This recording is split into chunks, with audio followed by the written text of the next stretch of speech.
Hello, everyone, and welcome to Crucible Radio, the podcast for all things Destiny PvP.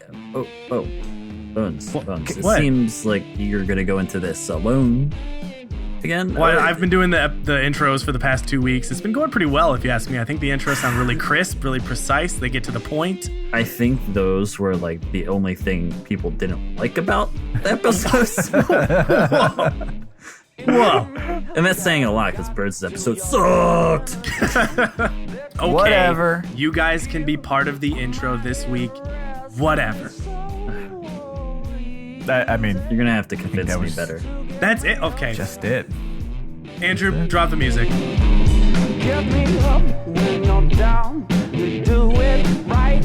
Oh, sweet little thing, my secret delight. I'm not dead or cold or getting old. I'm still the greatest story, badass and bold. No boy. Oh, guys. You shouldn't have dropped that music so hard. Dropped it too hard. Oh, it is so great to be My injury. talking over each other once I know. again, as it was meant to be. Well, I got all these nice like breathing breaks when Bones or Birds talks now. You could hear the exasperation in my voice in my part. It's like Yeah, that was actually a nice test to see if you could physically talk for more than 20 minutes. I don't mean like have things to say. I mean, it was actually physically taxing to keep the momentum going on those solo I feel episodes. like I'm like the human talking equivalent of like an English Cocker Spaniel that's a dog that will just like eat and eat and eat until its stomach ruptures. Like I can literally just start talking and not stop until my head falls off and I'm dead. So well, that's why we are here, birds. back to this format. This makes sense. I got a little taste of going off. It might come out again, but we're back. And of course, we are the podcast for Crucible Radio, the show for all things Destiny PvP. It feels good to say that again, especially Yeah. when I know that both you guys wanted to say it as well. I did love doing the intros, but hey, we're back, and it's better that we're all in the same virtual studio once again.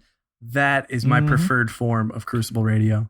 Here at 123 Crucible Radio Avenue. It's an office park. well. Well.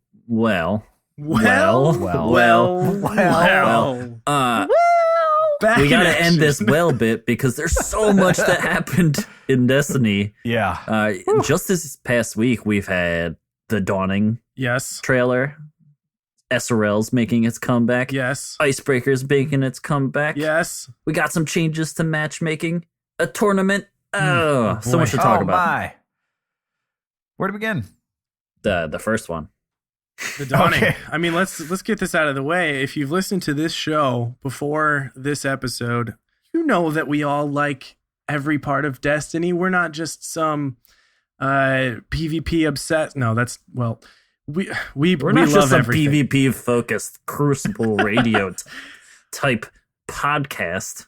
My favorite thing about Destiny since the Rise of Iron reveals and all that sort of thing is when Deej posts links to the artist pages. And this week, in the weekly update, we got to see some of the new armor from the Dawning from Joseph Cross. And it's glowy. There's spikes all over it. There's horns. It's very winter themed. And honestly, I didn't expect to have a new favorite armor set so soon, but I just love the high fidelity renders and stuff. It makes me remember why Destiny stuck out to me as an amazing game that I had to get months before it even came out. I just try and imagine like which piece I want to like fit into my fashion Yeah. setup and be like, all right, this is the one I'm going to go for. And it's mostly just helmets. Like his helmets are, I gotta have those helmets. Gotta have ugly Twilight Garrison on, but what works best with that? So I don't know. Maybe some of these like wintry colors will have a new shader that works really great with the Twilight. Maybe. And not just the armor, like this is the hottest I think we've ever seen chroma look. Mhm. Like I'm actually pulling out some chroma for these ones. Yeah, and that's all the gear that was the PlayStation exclusive in vanilla Destiny, and it was all level like 16, 17 blue gear. And I never really understood that because you weren't going to wear that beyond I mean, you got to level 20 and then it was just a grind for legendary. So it's sort of strange. So some of my favorite armor sets, especially for this warlock, are coming in legendary form, and that makes me happy. Yeah. But the Dawning is great. It's got some great fashion. It's got some great armor. The biggest thing about it is SRL is coming back. SRL. Oh, it's back. Technically PvP. So we're going to talk about it. We're going to probably... You kind of did a little birds thing there. You kind of went up. That's kind of my thing. I'm pretty sure it's PvP. Yeah, it's fun, right? Yeah, there you go. Yeah. But we're gonna talk all about SRL next week. Oh yeah. After we've gotten the taste of the new maps, got to have a little taste of the competitiveness of SRL. And one of the greatest things about this reveal from the Dawning is the fact that SRL is sticking around. It's gonna be around in private matches for the rest of the year. I keep forgetting that. You can just vroom Sparrow it up. race me, bro. Yeah, vroom vroom race ace over here. Yeah. Ready to after the 13th, you can only call me Vroom Vroom Race Ace. Bones does not exist forever because it's well. Now that it's in private matches, that's my name for the rest of this. Can I call you VVRA? How about Vivi? No, yeah, that's not bad. Vivi. Yeah, I feel like that doesn't come through on a mic very well. Vivi. The thing about SRL is that. Because, like, the Crucible, like, you're in the mode of competition. You just have to be on point, just focused. But SRL is one of those things where it's like, on one hand, when I'm in the zone, I'm, like, competing and I want to be first and I'm trying to do everything perfect.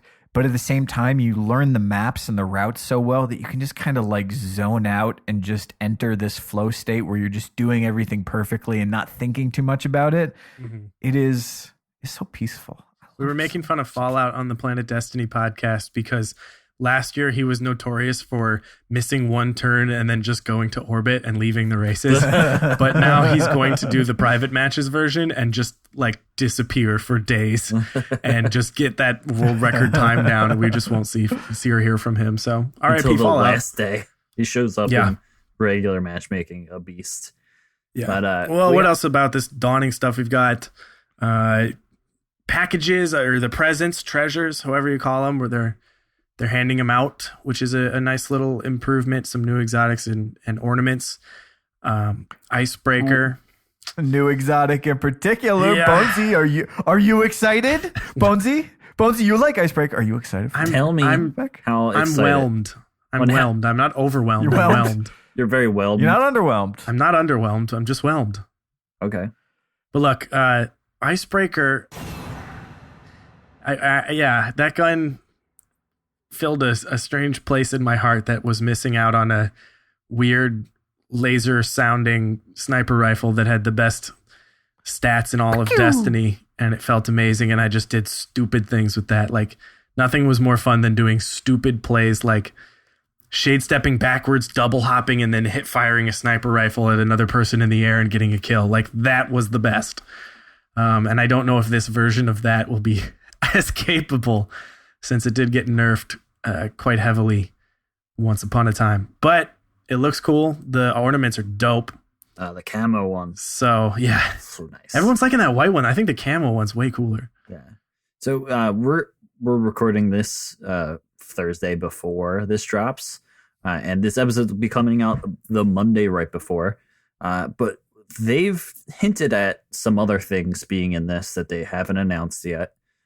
Who knows what it could be? It could be more exotics. It could be some surprises. It could be even some sort of balancing, hopefully, of sorts. But we'll see. And unfortunately, we can't talk about it because it's not out yet. Yeah. And if there is a sandbox update, I think there's a few clues that hint at something likely.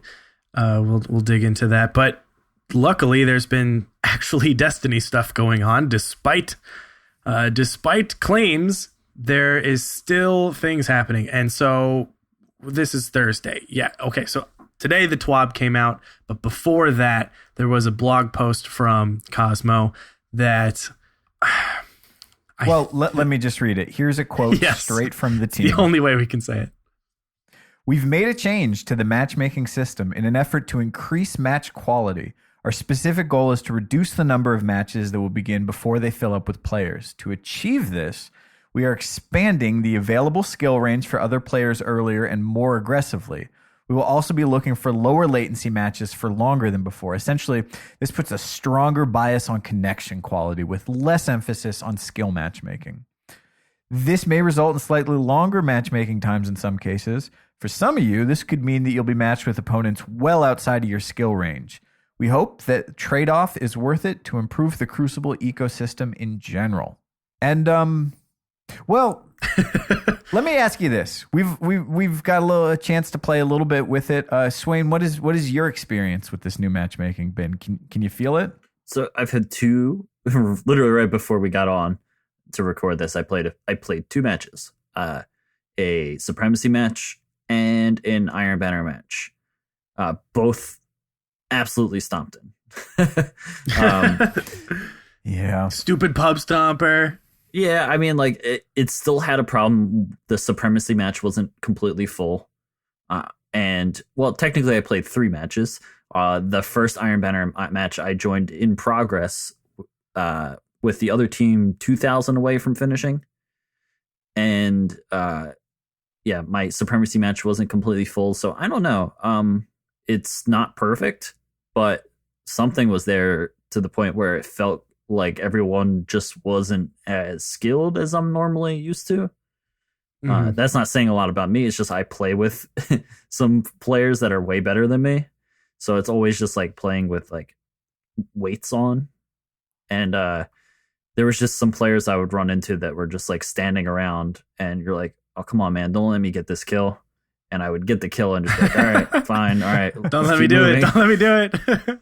And yeah, I don't know. We'll see. I want to play a lot more with it and get like a general feel to see if I can like look back on Destiny Tracker and see like, oh, wow, my KD shot up over this past month after playing.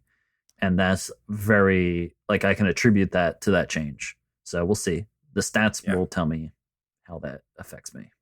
I feel like if I'm giving that reaction to reading something before I've messed with it, and of course those are always largely unhelpful and more knee-jerk than anything. But when I saw that, I said, longer times in orbit, I will make that trade. If you can give me a better experience, if you can remove the amount of games that I experienced that have 4 against 5, 4 against 6, I will happily wait in orbit 2, 3, 4 minutes longer. There's definitely long wait times in other games. Like I've had some very long wait times in Overwatch.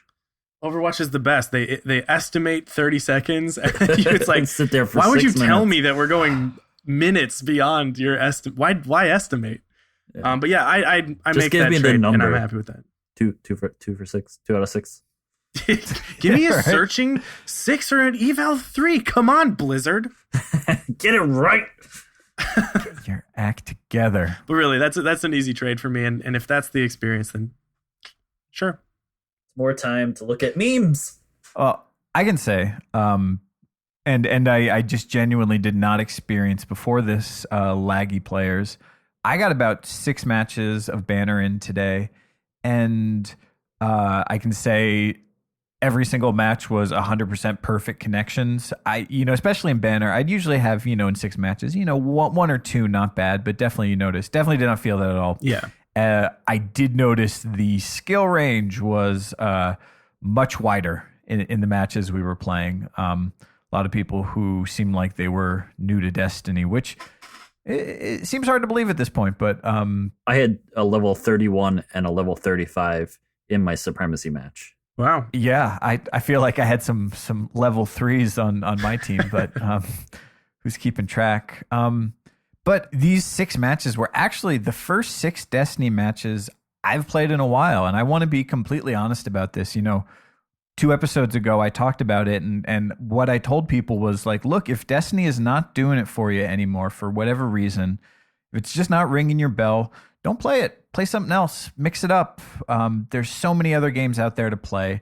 And I took my own advice. And I picked up Titanfall 2 and I got super duper addicted to it. It is such a blast, but it's a very different game. And I noticed that like Titanfall 2 is much faster. The maps are much bigger. You can move much quicker. It's also 60 frames per second. And I got to say, coming back, for sure, I felt super rusty, was not helping my team at all. But I kind of just had a different perspective on this game because I was just so in Destiny for so long. Like I wasn't even a gamer. I just played Destiny. That was the start and the finish. And I realized getting back into it that the first thing was elements of the grind that I used to live for before, I just don't care about at all, which is not to say that I'm not going to participate in them or they're not worth it. But for me, thinking about trying to max out light level or collecting exotics I'm never going to use is just not interesting to me at this point right now. The reason I came back was for the Crucible, and I'll come back to the PvE side when there's new PvE, but I don't have to be a completionist. But I noticed other things that Titanfall kind of got me thinking about. I'm thinking a lot about hip fire now. You know, in Titanfall, you can hip fire a lot of guns 100% of the time, and realizing just how much I ADS'd in Destiny and how much it slows you, and thinking about not just riding that down sights the whole time. Here's one for you. The other thing I know. Yeah. Have you hip fired your Plan C? I love a little Plan C hip fire. Because I started doing that this week. A lot more. Just like I did it once and I noticed how far it hit someone and I was like, huh, all right. Mm-hmm. And then just like that entire night, I was just like, all right, let me see how many hip fire kills. And oh my God, having hip fire on that was just like, oh yeah, this is pretty great. I've been doing it on this new IS Luna I got all weekend in trials on Widow's Court. It starts out with these really long engagements. Once you get close, they really push because they're thinking it's shotgun time from 20 meters out. And max rate of fire IS Luna 4 body shots to kill is not impossible, especially if they're up in the air and they've got that slow arc towards you.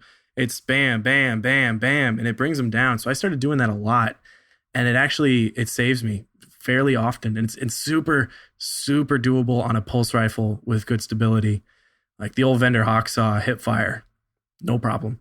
You know, the other thing about hip firing versus ADSing is that you kind of lose some of your awareness when you're looking down the sights, especially when you're in close quarters. I knew it was a big problem for me. I used to get tunnel vision. I get so locked in and just trying to line up the shot and take it that I'd sort of lose track of what was happening around me. What I found was that with Titanfall, everything is happening so much faster that I felt like I sort of upgraded how fast I can think. I was forced to make sort of positioning decisions and ADS decisions and, you know, do I throw a grenade or do I push decisions so much faster that coming into Destiny, which just plays a lot slower, you know, your Guardian moves a lot slower. It's much more about positional playing. I felt like I had a lot more time to think. And another thing that was interesting, you know, Destiny has sort of trained me to be a patient player and to kind of value my safety. You know, you play elimination, will do that compared to, you know, COD or Titanfall where you just respawn. And I found that served me really well in Titanfall because I wasn't putting up 30 kills, but I was putting up great KDs. And coming back to Destiny, it actually sort of did the opposite. I was able to sort of make those smart decisions, but I also felt totally free to just throw myself into the mix.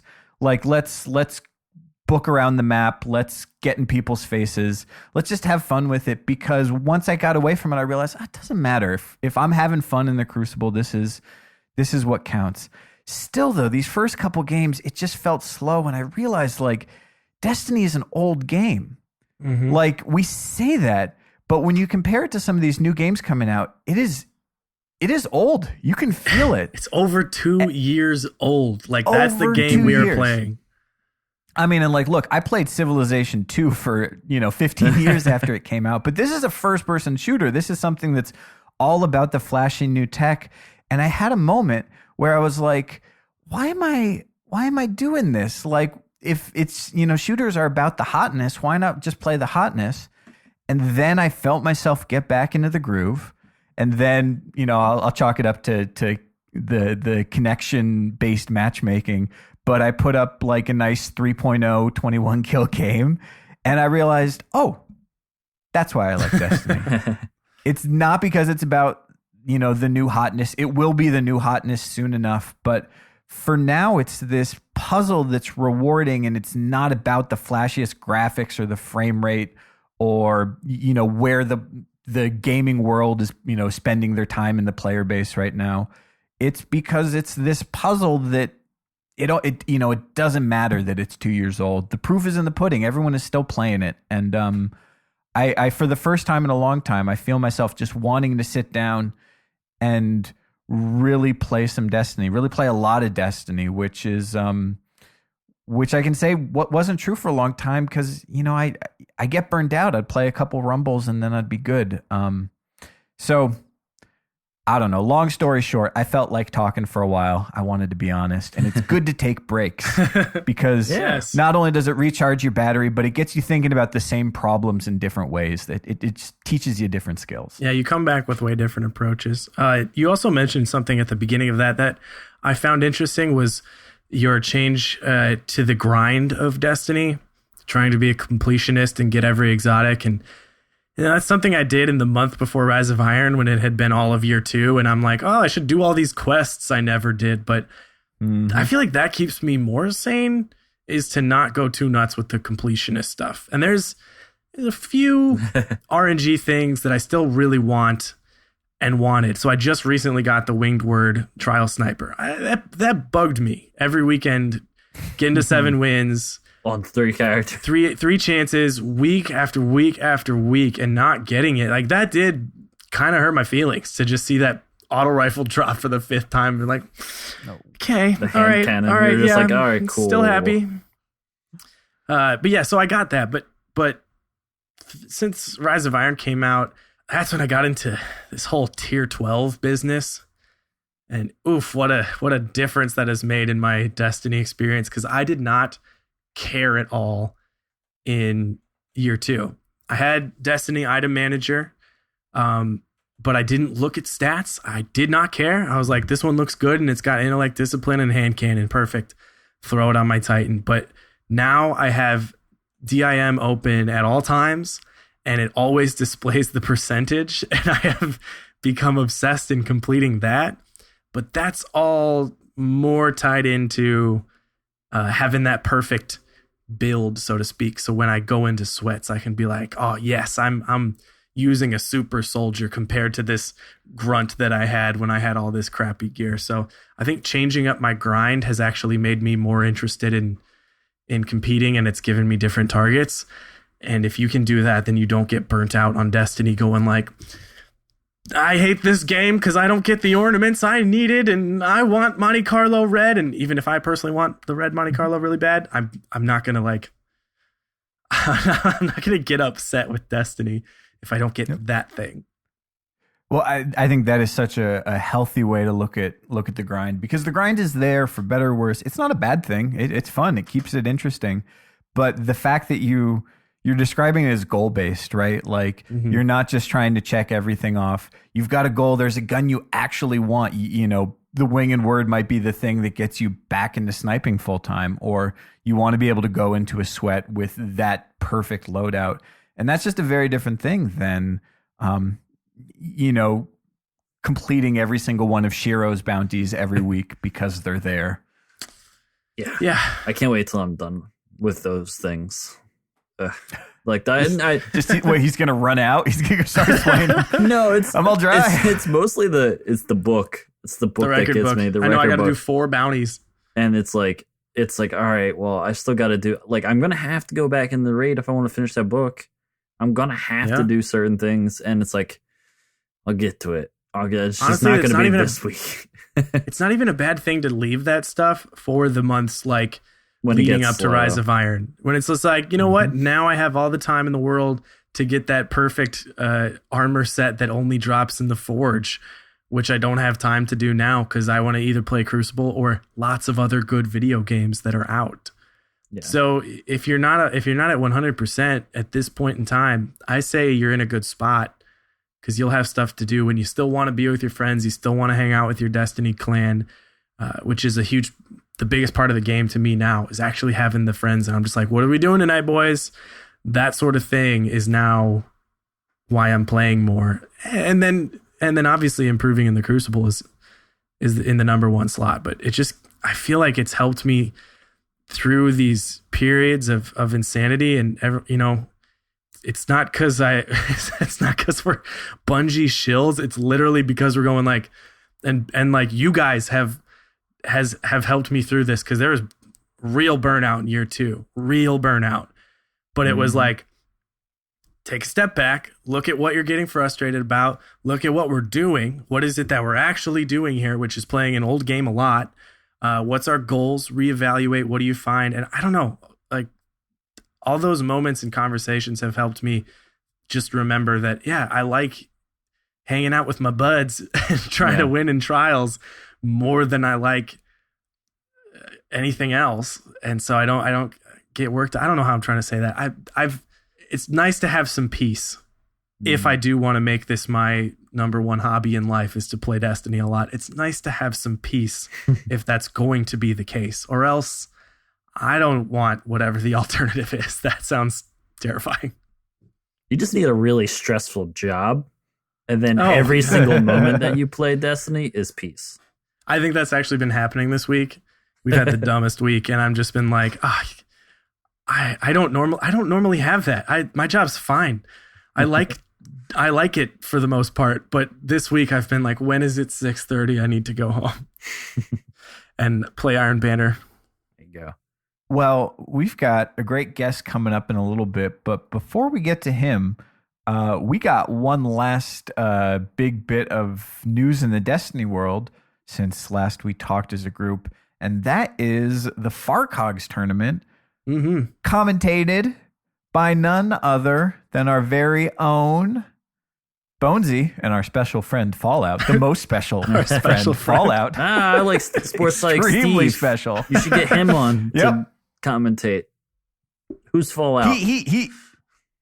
Steve is a great friend, but Fallout is a special.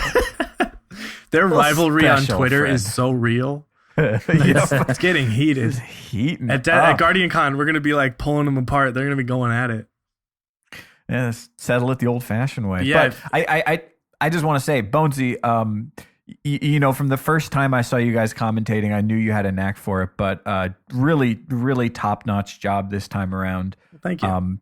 Certainly, it's not easy to do, but you gotta be present for a particularly interesting tournament too. Tell us a little bit about the experience. Well, first off, I have to say that like this format was so much nicer for everyone involved, for the players not getting too drawn out into the late hours of the evening. To shout out to Farcog and Last Rites and Riot and all those people who were there's a whole team behind the scenes keeping that going, helping me in Fallout with the information, you know, feeding the commentators data and you know, even giving us breaks and stuff like that. So we had this awesome setup with this new program. We had the cool little scoreboard on the Planet Destiny stream. That was awesome. So anyone jumping in is like, where's this series at? Right there. It's 3-2 God Squad or whatever. So that was so cool. But yeah, this format was so fun because we had the structure of the bracket so clear. We had the game structure of each series was more laid out with private matches, because the first tournament we commentated was not that. So it was really a nice change to see. All right, we're going to start with Clash on Exodus Blue. Then we're going to Supremacy on Cauldron. Then we are going to Zone Control on Rusted Lands. And a lot of those series were best of 5. So that would be it. And that was cool, because then we could even reference the past games of like, so far today, we've watched 5 games of Zone Control on Rusted Lands. What's been working? What's not? And that was, to me, the real tournament experience, was actually seeing the path these teams were taking to victory throughout the day. What was working? Who was changing? What did teams do on which game modes? I just had so much fun. It was so cool in the 4v4 to have supers where someone gets a double kill and then there's someone going on a 5 kill streak, and we can just get hype and actually say like, look at this is awesome, he's going off, and it's a little faster and a little more hectic. And so you just have those big play moments more often. So overall, it was really fun. And if you can't tell, my voice is still not doing so well. And it's been like a week and a half. Worth it. Yeah. All right. So right as we get to our musical break. No, not yet. Andrew, not yet. Andrew, not yet. It's getting jumpy with what's those musical calling it breaks. in? He's just ready for it. Yeah. Yeah. We're actually going to talk about something that we've thrown together. It's a little bit about us, and I want Bonesy here to talk about it. So we have been working on this a lot and getting ready to announce it to all of you. But Crucible Radio officially has a Patreon page. And if you don't know what Patreon is, it's a website that links listeners and fans to the content that they like and helps them make more of that content. So look, the three of us, we have full-time jobs. This is like our number one passion though. And we want to do more for this show. And Crucible Radio itself will always be free. But if you want more things, we've got some cool ideas. And I mean, if you jump on this Patreon, we've got giveaways. We've got more ways to interact with you guys, to play with us. One cool thing I'm really, really excited about is a bonus podcast. So if you like hearing us talk and you want to know, guys, why don't you talk about something other than Destiny? What are your thoughts on this, this, and this? That is going to happen. And I'm really excited for that. And that is one of the first things you can get if you start pledging to us. I'm afraid that Kelly is just going to want to listen to that and not Crucible Radio anymore. But look, we have a lot of ideas. We have things that we want to accomplish it's tough for us to fit in our schedules in the current system that we have. So we want YouTube content, tournaments, all things like that. And we want to just bring more and make this something bigger than just the podcast for all things Destiny PvP, whatever that may be. So, Bones, where can they find us on Patreon if they want to support? Well, it's pretty easy. All you have to do is go to patreon.com/Crucible Radio. Oh, that's pretty easy. Yeah. We keep it simple with these websites. Consistency. So go ahead, check it out. If all you want to do is listen to Crucible Radio, we're glad to have you. But I think there's some really cool projects coming down the pipeline, and you can be the first to get in on it. But enough about that. We've got an interview for you. We're going to go deep into this tournament. This was such a barn burner. We're going to talk to a guy named Brood. This has been a long time coming. We've been waiting to have him on the show for a while. Let's get him on. Let's bring him on. Let's talk to him. Yeah. Before we do, Andrew, bring it. Oh, no, I guess we have to say it. He's not going to do it unless we say it. Okay. Musical break. He's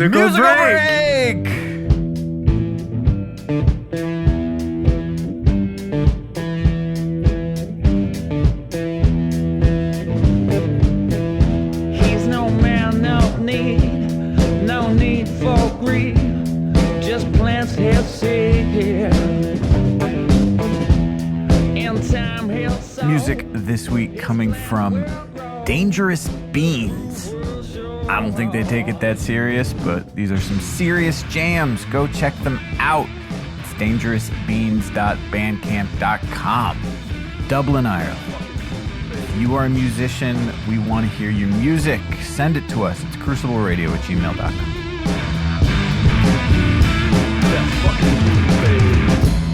He'll meet you there, make you cut your hair, and do or die.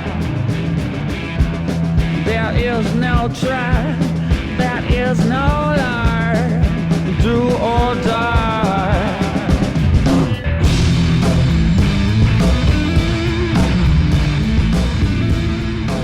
Okay, folks, welcome back to the show. Now, if you watched the exciting PvP Legends 4v4 Xbox tournament a couple weekends ago, you saw a lot of talented players, one of them being Brood, who is joining us today. What's going on, man?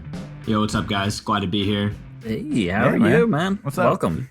Good. Trying to still catch my breath from that tournament, man. It's a lot happening. Very That was quickly. a long day of Destiny. Yeah, it was shorter than the PS4 tournament. They made a few adjustments and it went pretty smooth. So I was happy with the end result. Yeah. Well, we'll talk a lot about that. But first off, As usual, with our guests, we like to know a little bit more about them. Besides just Destiny, what's your history with gaming, with competitive shooters? Where did you come from? What brought you here? Oh man, I wish I could take the hours to explain that. I'll try and keep it short. Like a resume. What's your resume for? Yeah, my gaming resume. My dad used to always joke that was, I don't know, something that I would actually count on, but I use it to actually get my job. So Nice. here I am. Yeah. Long story short, my name's br00d. I've been playing first-person shooters since I can remember, but what got me into competitive gaming was Halo 3. I think I was 18 at the time, and it kind of just grabbed my attention. I knew that Halo 2 and Halo 1 had a building and a foundation on it, but MLG actually had a ranked playlist in Halo 3. Fared pretty well, went to 6 tournaments across the country, placed fairly well, and every time I got knocked out, I would actually go to my buddy's team who would place higher, and I would coach their team. So it was a little bit of the player-coach experience, and after that, I don't know, it had me, and from there, it's destiny. Yeah, no pun intended. So what was your reaction like when you heard that the people that made this game that you put so much of your time into and so much of your love into was making a brand new FPS? Like, what was your feelings that when you heard Destiny was announced? I mean, I think any fan of Halo, any fan of Bungie was incredibly excited. Obviously, the hype was very real, like an RPG first-person shooter. You could go to planets. I've been on the Bungie train. I'm a fan of 343, but I mean, Bungie's been like my childhood. So to know that they were making this 10-year project, I think a lot of us can agree that I was like, all right, like I'm hopping on this ship. I'm drinking the Kool-Aid and we're going with it. Yeah.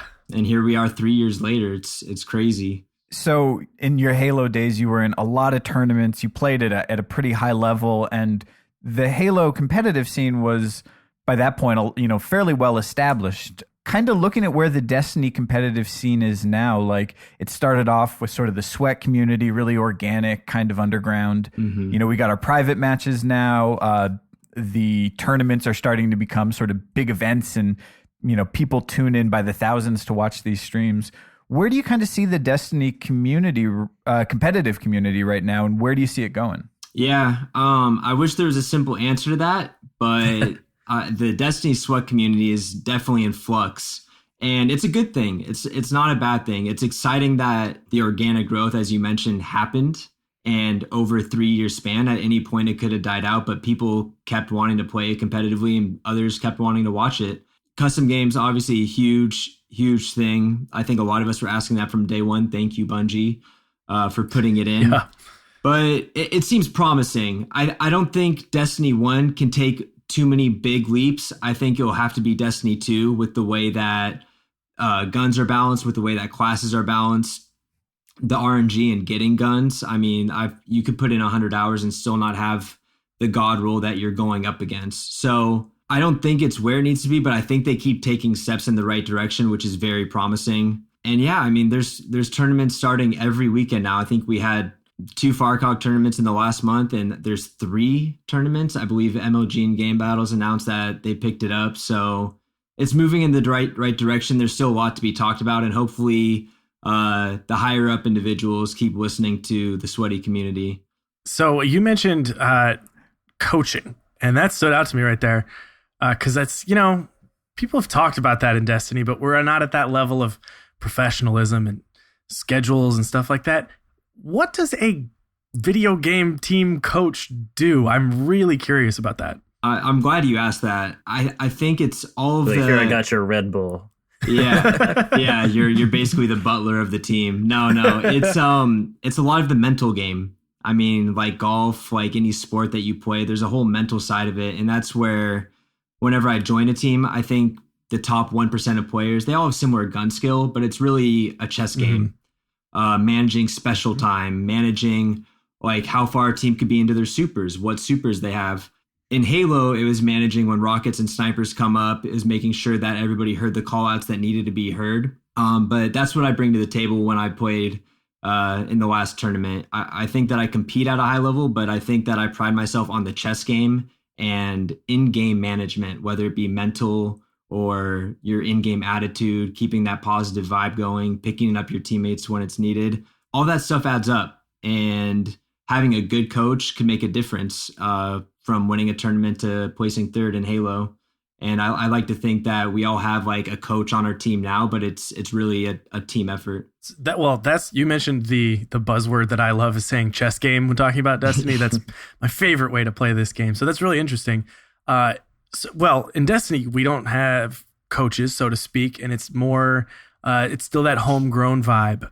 So what I noticed from these tournaments is that they are long stretches of day. I mean, it is wake up earlier than maybe you would have woken up on a Saturday, start playing, and finished by dinner time. What's the process there for 8 hours of Destiny? How are you guys staying together as a team? What are you talking about in between matches? How do you handle downtime? How do you survive for that long? Yeah, it's tough. It's tough, especially if you're coming off downtime and you're going to play a team that's gone through 2 rounds previously. So they're hot. They've played a few competitive matches. I mean, you'll see a lot of the top tier players when they're off stream, just getting ready, playing some rumbles. Just keep it casual, keep it relaxed. My team, we actually just take like mental breaks. We'll go do 20 push-ups, grab some water, literally tell each other to breathe, because you might get so tense that I don't know, things are moving too fast in your head, and you have to learn how to pace yourself, right? It's a marathon. It's not a sprint. So, I mean, all those things above, it's really about time management. I think everyone's excited that day. It's like Christmas morning, the day of a tournament. So yeah. Keeping that energy though through 8 hours is probably the biggest challenge. So just taking time to like relax, mentally check out for a minute or two, and then gather yourself before the next game. Is that the first thing you go over what they're rocking? Like, we got, they're running Striker, Sunsinger, Defender. Yeah, the bubble. Or is there something else that you do like right before a match that kind of like gets you into the mindset? I think every team either has to have one or needs a hype man. There's definitely just the hype man that gets everybody riled up, ready to go. I think there's a borderline between cocky and confidence, and that's a hard line to flirt. But if you can remain confident in your skill, but not overbearing, that can work to your advantage. But yeah, Swain, like you mentioned, I think the biggest thing is looking at team composition. So not only what subclass they are, but what perks are they running on their subclass. A Shatter Nova can obliterate a bubble, but if they don't have Shatter on, you might play that bubble a little differently. Does a Hammer Titan have Sun Charge on as opposed to just extended hammers? That can also destroy a Bubble Titan, and that was a big part of our strategy. Was our support player Black did a great job during our tournament of holding down the fort. Having a Defender Titan on your team is a tough task, and I saw it happen a few times in the PS4 tournament where Defender Titan teams went in. It just didn't pan out. And part of that reason is the Defender neutral game is so weak. They have a suppressor grenade. You could take out a super, but they don't have a lot. They have T-Rex arms. Really, they only have a skate. True. So going into every matchup, our personal team had to talk about how we were going to put our Defender Titan in the best position to succeed. That was our main strategy going into it every game. So I want to ask about something you touched on there. You said it was important for every team to have a hype man just to get the energy up, get people focused and sort of in the zone. I'm wondering, like, what other personality types do you see kind of being successful in a tournament environment? I mean, some people they can go 1,000% and every win is like the most important thing that's ever happened. And then you get really cool customers who are just, they're playing the game like they play the game. I guess, what do you look for in a team, and how does that affect sort of what role each person plays when you're actually playing together? Yeah, obviously there's a lot of different color to the tournament. There's a lot of different play styles and characters out there. The main things that in my years of experience going into a tournament, the number one thing I look for is positive attitude.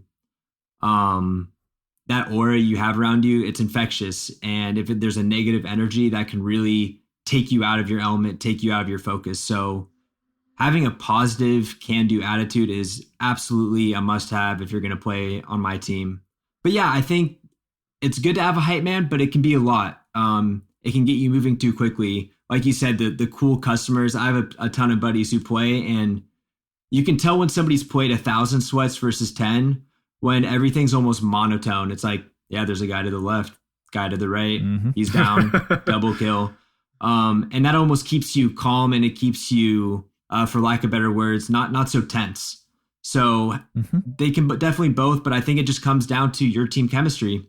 I feel like I've matured as a player, and when somebody's too hype, it might put me over the edge. So me personally, I'm down with the cool customers and just keeping it mellow.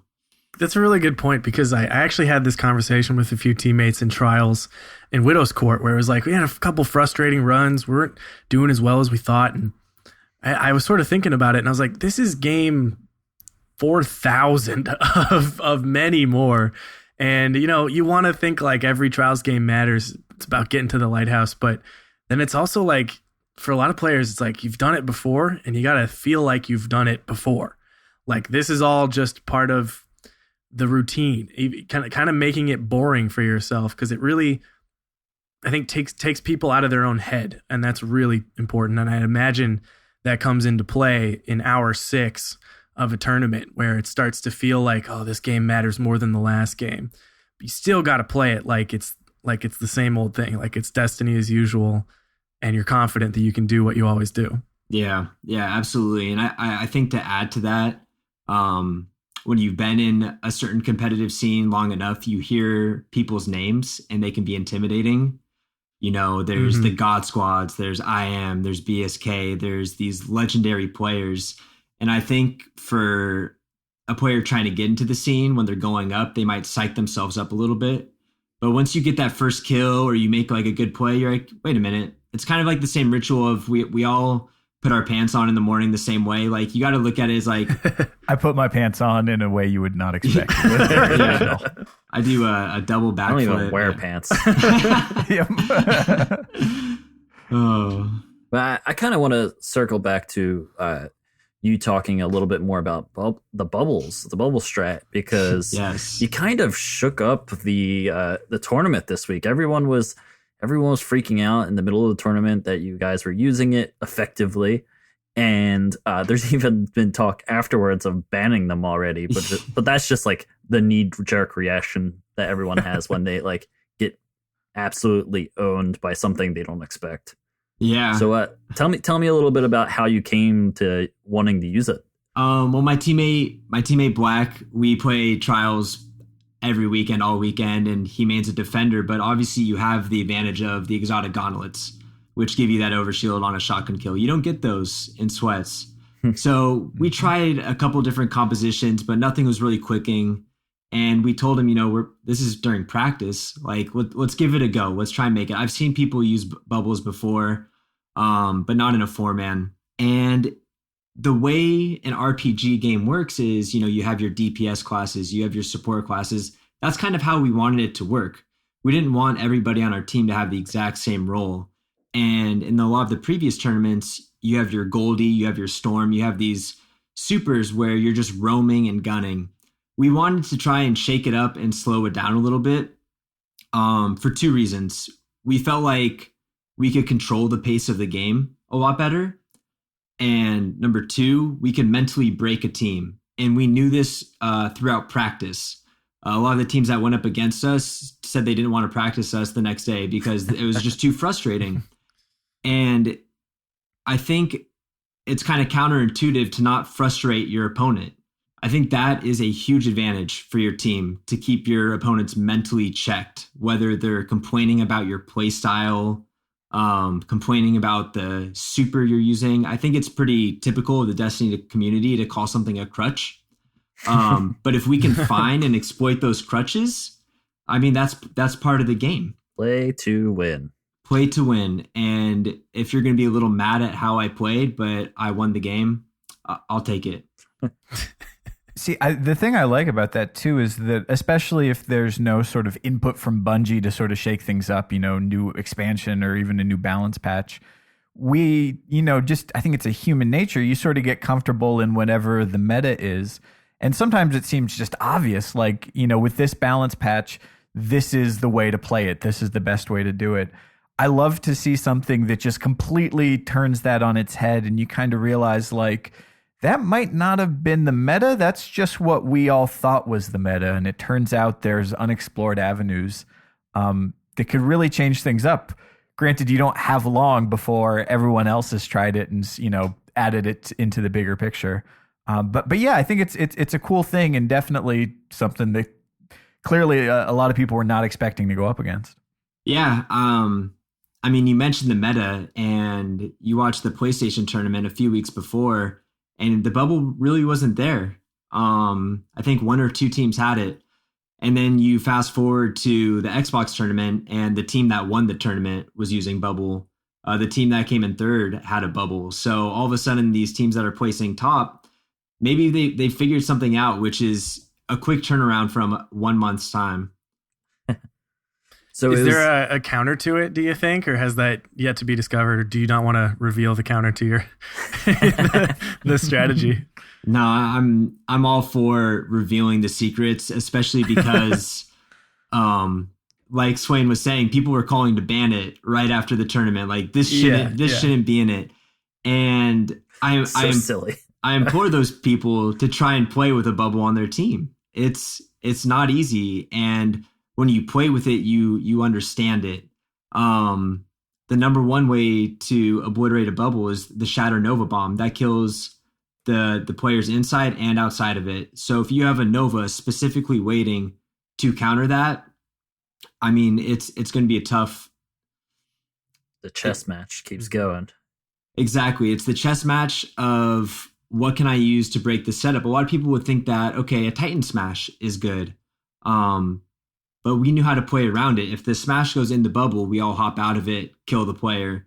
If it's outside, we stay in the bubble. So while it seems like a good idea, it really came down to a good Nova Bomb player. The next part is there's 2 phases of the defender bubble. One is when they pop it, are they running armor or blessing? Also, they're getting 2 orbs on that pop. So our mindset was, if we survive the neutral game and the first cycle of supers, and then we pop our bubble, we're getting our second and maybe third cycles of supers faster than the other team. The next factor in this chess game is a perk, I believe it's called Bastion. One of the Defender Titan perks, it might be Ward of Dawn. I believe Bastion gave you 3 additional orbs when your bubble takes damage. So it's a high risk, high reward moment where somebody's blowing up your bubble. If you can somehow survive it and then get those orbs, you're getting near 50% of your super back by the time the team might only be at 10 to 15 on their own. Now, if you die, those orbs go away. So it could be all for naught. But if you can make it work out in your favor, you're going to be getting your second super a lot faster than that first team, and that can swing the momentum in your way. And then your roaming supers can chain orbs for your bubble and your other supers, and then you just start chaining supers over and over again. I can see how that'd be frustrating. Well, I mean, and it requires like you say, a commitment from your team that, instead of, what we've seen in a lot of Destiny tournaments to date, where you just put together a team of the most slayingest slayers that you can put together and you just rotate around the map as fast as possible. You're asking one player on your team to play a support role, which means they're not going to be putting up as many kills. Mm-hmm. They're not going to have as many tools at their disposal, but it's not about your KD at the end of a tournament game. It's about whether you win or not. Do you think we're going to start to see a shift away from sort of the obvious choice of just, as many people doing as much killing as you can, into more sort of dedicated team roles and you have a forward and you have a defender, kind of that setup? I think it could evolve to that. I don't think we're at that point with how the game works itself. In things like Clash and Skirmish, obviously getting team shot is incredibly important. So it already exists in its own way. It's true. Because anytime, if you have 2 teammates put a shot on an opponent and then you get the kill, you're getting an additional 100 points for that kill. I've seen it time and time again with teams thinking that they have this huge lead and people come back on them based on team shot and getting those little extra points to cut into the lead. What do you think about the change from, the 3v3 sweat sort of format that just, I don't even say dominate. It was the world of competitive Destiny for the first 2 years. Really, it wasn't an option. Yeah. Now we've got fours on the table and they're really being embraced. What do you think about that? When custom games first came out and I saw a lot of the top tier players talk about fours, I was 100% against it. After competing in the tournament, I don't know. I cannot give you a definitive answer. I think both have pros and cons. I'll say this much. For as someone who has only watched tournaments, fours has been way more fun to watch for me. Interesting. Way more fun than watching threes. Threes was kind of like the same thing pretty often, kind of just like, all right, we're going to kill that guy and we're going to move on to this guy, or we're going to work the spawns. This is just a little bit more chaotic, but also, like you said, it still has some layers of like some planning. So like you're planning to like kind of work around your defender. And I don't know, there's just something about the way it feels more fun to watch all these like crazy moments with like supers and the craziness of 8 people being on the same map can be pretty hectic on some of these pretty small maps. Yeah. Mm-hmm.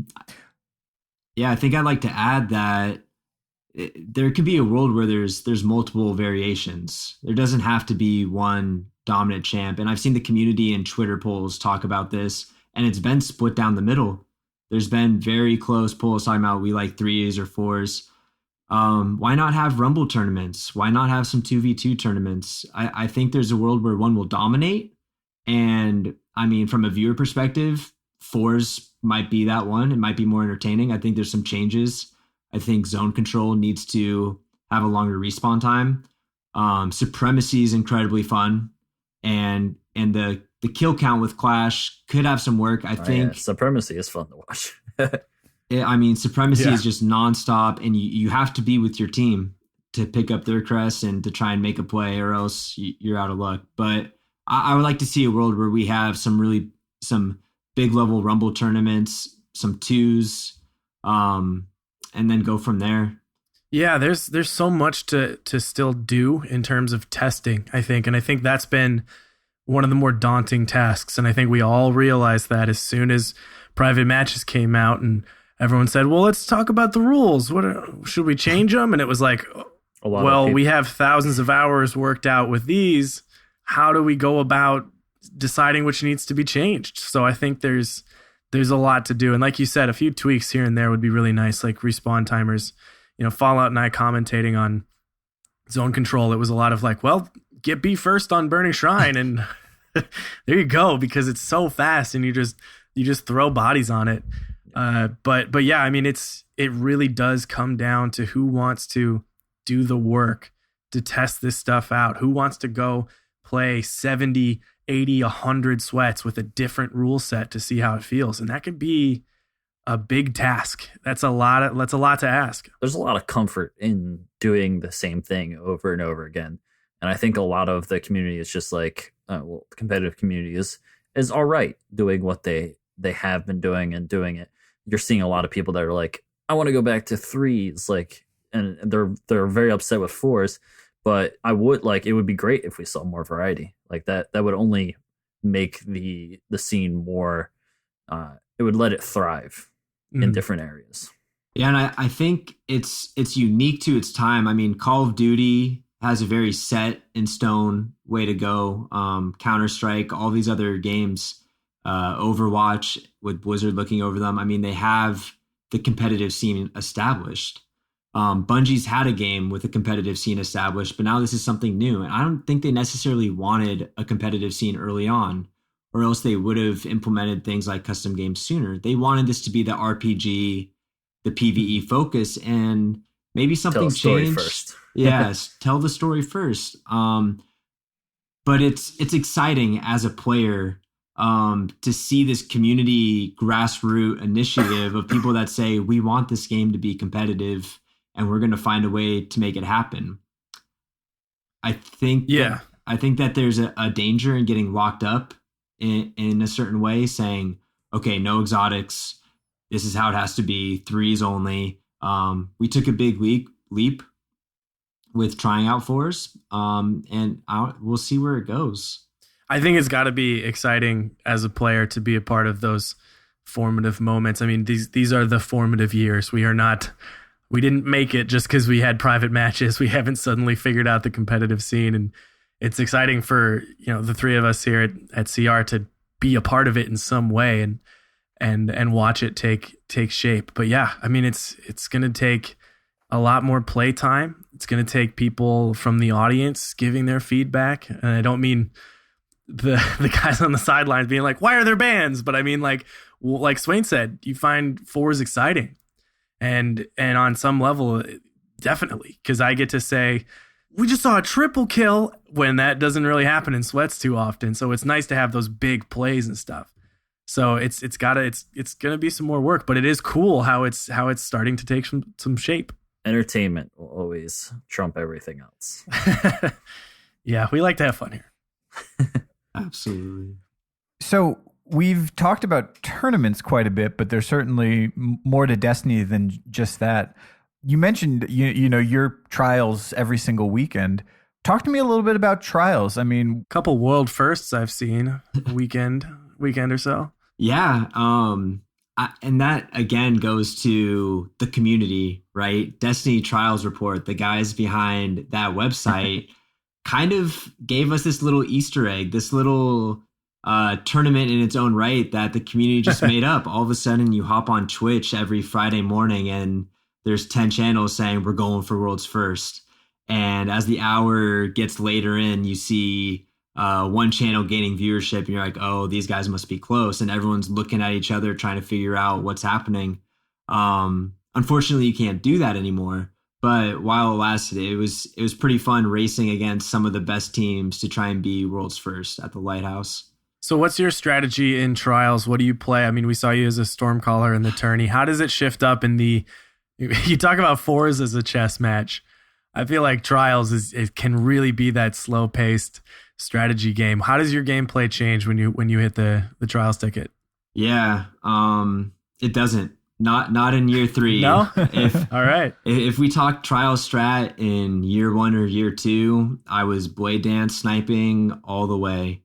But with the way year 3 is, whether it's a pulse or your palindrome or your isoluna and a shotgun, basically it's hold forward and get angles and try and make them make a mistake. Unfortunately, I think there's this little item most people know called scories, which has had an interesting effect on trials. And it's one of those things where you can't even hate on the player. You got to be mad at the game, because we'll be in situations where we like to be aggressive, but I'll tell my teammates, like, hold up, I got my super, I'm going to put on scories. Like, we might as well play to our advantage because we want to win.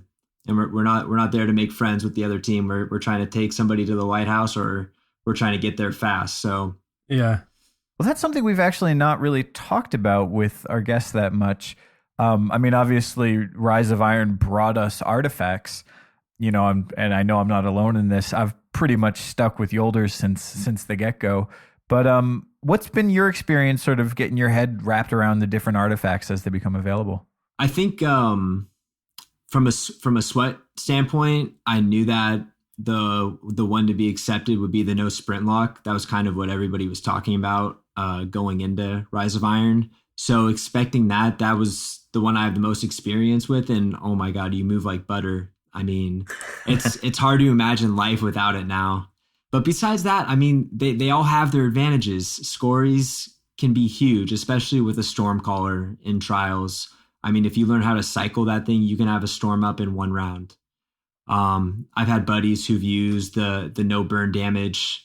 I think that can be good in certain situations, but I would stop there unless you have trouble keeping your eye on your radar. I know there's that artifact as well, but from a sweat standpoint, I don't think you can really say any of those could be allowed without the sprint cooldown. Yeah, I mean, I can't take off Yolders almost out of laziness. It's just like, yeah, this one works for me. There's strategy to be had in others, but this feels good. Yeah. I was never a guy to take away my super for a two nades or a melee. I felt naked. Yeah. Well, I keep trying to think of what subclass works best with the Fellwinter. Like, what super can I really just abandon? Maybe Night Stalker, only because I'm bad at the timing of the bow. But yeah, I mean, sometimes I put it on and I'm like, I'll just play some sixes and try to rack up kills with Axion Bolt and melee, and then I just miss Nova Bomb too much and put it on. And take it off. Right. So obviously in PvE it has certain implications, but in PvP, I think there's still a lot of experimenting to do with them. Like we can't even say definitively right now, like what class could Fellwinters be best with. I think we all go towards Night Stalker, but even then maybe Blade Dancer, because the Blade Dancing super is kind of weak at the moment. Keep your bones on, go double skip grenades. I sure like the flux grenades with Frosties though. Just run around, get sticky, run around, get sticky. Yeah. No one else likes it, but I'm having fun. I know. I'm waiting to see that player that throws their nade and then just runs in a circle to get their nade back up. Yeah. Face into a wall. All right. Well, man, it's been great talking to you. Let me ask you this. It's clear, you're in Destiny for the long haul. This game is going to go a lot of places. Where, and I mean, it might be Destiny 2, it might be 5 years from now.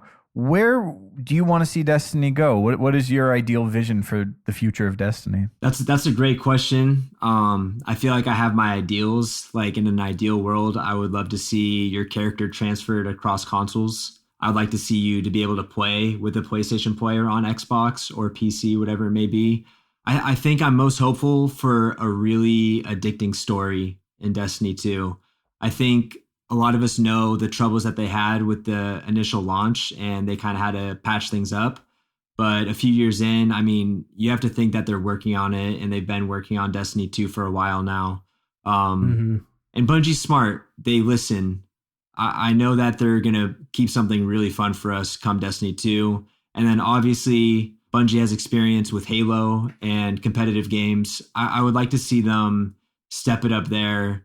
Maybe host some more tournaments, work with MLG, work with the people that have kept it going, and create a thriving competitive scene. All sounds good to me. Well, Brood, where can people find you on the internet if they want to watch some Stormcaller skills? Yeah, you guys can find me on Twitch. That's twitch.tv/brood, brood with 2 zeros.